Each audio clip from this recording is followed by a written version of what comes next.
If you want to figure out a person's defense mechanisms, all you got to do is ask them how they feel, because most people, when asked that question, will not tell you how they feel. They will show you how they don't feel. My name is Kev. I'm a former therapist who quit my private practice to start a public practice, and today we're going to talk about defense mechanisms. How we use them, what can happen when we overuse them, and how we can go about using them less. A defense mechanism in its most basic sense is anything we do to not feel anything. And since it is rare for a person to actually tell you how they're actually feeling, let alone for a person to actually know how they're actually feeling, when you ask them how they're feeling, they tend to respond to that question with a defense. What's up? You look stressed. I'm good. You sound angry. What? You're the one that sounds angry. Damn, man, I heard about your breakup. How you feeling? I'm already over it. I've just been working overtime every single day and I get up at 3 a.m. to pump my biceps. I'm just too busy to care, honestly.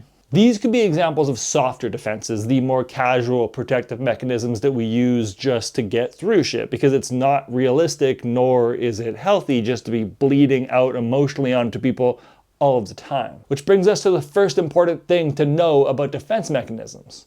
They aren't always a bad thing. Part of the reason why they get such a bad rep, I think, is because the name itself kind of sucks.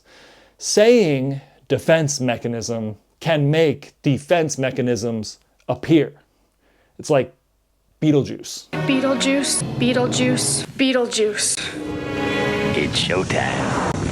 In other words, people will use defense mechanisms to avoid talking about defense mechanisms. So it can sometimes be easier to refer to them, I think, as coping strategies. Because our defenses start to develop when we're young, and they represent the best we could do at that time to maintain the relationships with people around us. If we felt sad, but it didn't feel like there was somebody consistently around who could help with that, well, then we might get into a pattern of stuffing our feelings down or minimizing them. And again, we develop this in order to maintain the relationship with that person. I'll take care of these feelings by stuffing them down because I know you can't help me with them either. But then, even when we're grown and we don't need to do that anymore, and we're around different people, we still fall back on the old pattern, the defense. Here is a way to visualize how defenses work. And if you've been to therapy before, there's a pretty good chance that your therapist was visualizing something similar in their mind's eye as you spoke. Fortunately, though, you don't need to be a therapist and you don't even need to be in therapy in order to benefit from this visual. I want you to think about this as a map of your mind and your emotions. Your core emotions, happy, sad, scared, angry, are down here at the bottom of the triangle. We'll talk more about emotions in coming videos, but for now, let's just imagine them as fire. They can cook your food and they can keep you warm, but they can also burn your house down if left unattended. The hypothetical smoke of our emotional fire flows up into this corner where the alarm bell of anxiety lives. When our anxiety is activated, it can automatically and unconsciously trigger our defenses, which are like internal fire extinguishers. Flames of this size are light work, but larger flames require more extinguishing, which is a bigger energy expenditure. And remember, this is all on top of the energy your body is expending to feel. But importantly, the feelings aren't getting properly processed here. They're just getting blasted with the extinguisher juice or whatever is in that thing. So the outcome of this is that the defense becomes more entrenched, which basically just means that it shows up as if it is a character trait when it's not. Oh, that's Bill. You know him. He's just a huge asshole. Well, Bill might be a huge asshole, but he also might just be covering up some underlying feeling with an asshole mask that he's been wearing for so long that he does not even know that it is a mask anymore. Male movie characters are often like this. Act 1, angry stoic guy. Act 2, angry stoic guy, but with a slight internal conflict that is displayed through a private moment between him and a mirror. Act 3, angry stoic guy is actually a sad guy. Big emotional release. Roll credits. Oscar. Some of these entrenched defenses may require therapy and or an action-packed summer blockbuster revenge plot in order to sort out. Most of the softer everyday defenses, though, I do believe most of us could sort out on our own if we wanted to, and if we had some skills, and if we had a bit of discipline. So, can you name one or two of your go-to defenses? To help, here's a bunch of them, divided into two categories.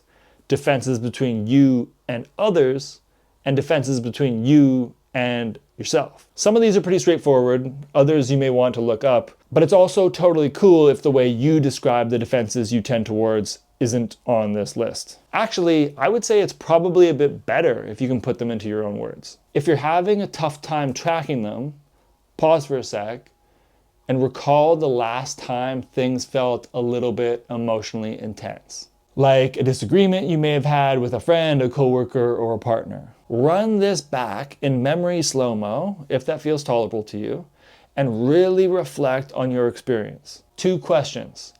What thoughts or behaviors did you engage in that experience instead of feeling? And what was the predominant underlying emotion? Now, this is work.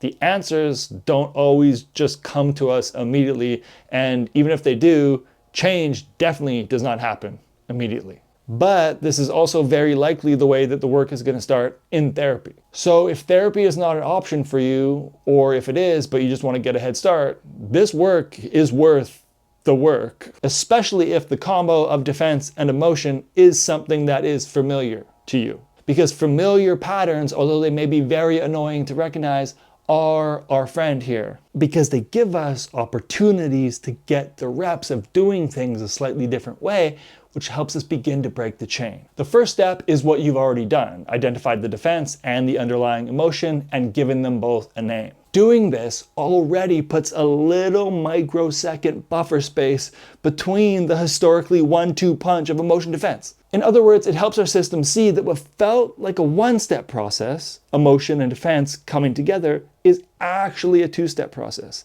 And if we slow it down enough, and with some practice, there may actually be a choice point here. Building off this, the second step is to spot the moments, ideally when you're in the moments, where this choice point is possible. Now, I really want you to hear what I'm saying here. I'm saying spot the moments where a move away from the defense might be possible. I'm not saying that you necessarily need to start acting different in any way just yet. All of this can be happening totally internally.